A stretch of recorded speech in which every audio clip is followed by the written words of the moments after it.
Good morning student. आज हम कक्षा 11वीं की अर्धवार्षिक परीक्षा 2025-26 के हिंदी विषय के सभी ऑब्जेक्टिव क्वेश्चन को कवर करने वाले हैं। तो सबसे पहला प्रश्न आपको यहाँ दिया गया है, सही विकल्प चुनकर लिखिए। तो पहला प्रश्न है आपका, इसका आंसर हो जाएगा अनंत। दूसरे प्रश्न का आंसर आपका पंडित जगन्नाथ। तीसरे प्रश्न का आंसर है आपका 2.5 साल। चौथे प्रश्न का आंसर हो जाएगा तकनीकी शब्द। पांचवें प्रश्न का आंसर हो जाएगा आपका बसौली। छठवें प्रश्न का आंसर हो जाएगा आपका जिज्ञासा। नेक्स्ट प्रश्न में चलेंगे जिसमें आपको खाली स्थान दिया गया है। तो पहले प्रश्न का आंसर हो जाएगा आपका ग्वाला। दूसरे प्रश्न का आंसर हो जाएगा आपका अनुभव। तीसरे प्रश्न का आंसर हो जाएगा आपका लक्ष्मी। चौथे प्रश्न का आंसर हो जाएगा आपका 4। पांचवें प्रश्न का आंसर हो जाएगा आपका 3। छठवें प्रश्न का आंसर हो जाएगा आपका एनकोडिंग। इसके बाद नेक्स्ट क्वेश्चन में चलेंगे जिसमें आपको तीसरा प्रश्न में सत्य सत्य करना है। तो पहले प्रश्न का आंसर आपका गलत हो जाएगा क्योंकि मीरा भक्ति जो थी माधुर्य भाव की थी। दूसरा प्रश्न, शब्द गुण 5 प्रकार के होते हैं, तो यह कथन भी आपका असत्य है क्योंकि 3 प्रकार के होते हैं। तीसरे प्रश्न में आपको दिया गया मियां नसीरुद्दीन 40 प्रकार की रोटियां बनाने के लिए मशहूर थे, तो यह कथन भी आपका सत्य है क्योंकि 56 प्रकार की रोटियां बनाने के लिए वो मशहूर थे। चौथे प्रश्न में काला अक्षर भैंस बराबर का अर्थ साक्षर होता है, यह कथन भी आपका सत्य है। पांचवा प्रश्न, कुमार गंधर्व के कबीर के पदों का गायन किया है, तो यह कथन सत्य है।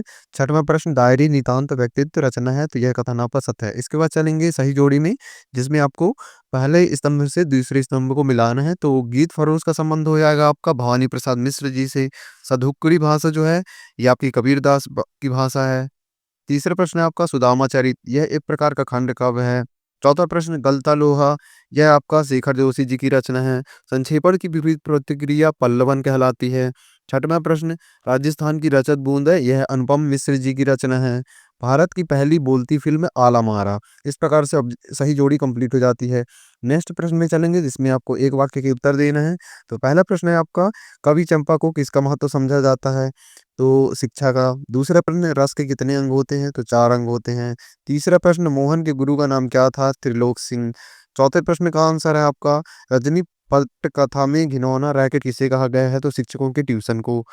पांचवा प्रश्न, कोई दो क्षेत्रीय शब्दों के नाम लिखना है, तो थैला और चूहा।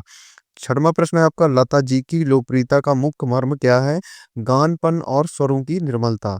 सातवां प्रश्न अंतिम प्रश्न है, हिंदी का पहला साप्ताहिक पत्र कौन सा है, उदंत मार्तंड। इस प्रकार से सारे ऑब्जेक्टिव क्वेश्चन कवर हो जाते हैं।